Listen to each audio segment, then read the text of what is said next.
एक प्रेरणादायक कहानी, किसान की मेहनत और धैर्य। एक छोटे से गांव में राम नाम का एक किसान रहता था। राम के पास एक पुराना और बंजर खेत था जो बहुत समय से उपजाऊ नहीं हो पाया था। उसने हर संभव तरीका अपनाया, लेकिन हर बार उसे निराशा ही हाथ लगती थी।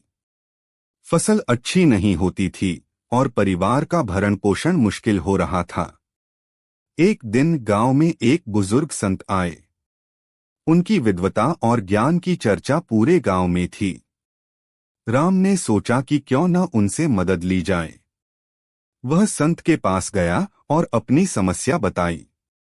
संत ने मुस्कुराते हुए कहा, तुम्हारे खेत की मिट्टी में जीवन नहीं है। उसे जीवन देने के लिए तुम्हें धैर्य और मेहनत से काम करना होगा। राम ने संत की बात ध्यान से सुनी और उन्हें गहराई से समझा। राम ने खेत की मिट्टी को सुधारने के लिए नए तरीके अपनाए। उसने खेत में जैविक खाद, पत्तियों का सड़ांध और प्राकृतिक पदार्थ मिलाना शुरू किया। यह काम आसान नहीं था। उसे दिन रात मेहनत करनी पड़ती थी, लेकिन उसने हार नहीं मानी। वह हर दिन खेत में काम करता, मिट्टी को उलटता पलटता और ध्यान से उसकी देखभाल करता। धीरे धीरे मिट्टी की गुणवत्ता में सुधार होने लगा।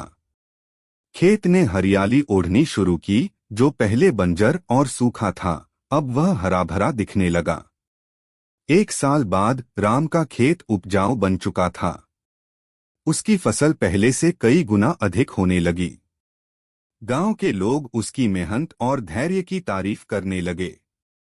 राम अब आत्मविश्वास से भरा हुआ था और उसका परिवार भी खुशहाल हो गया था।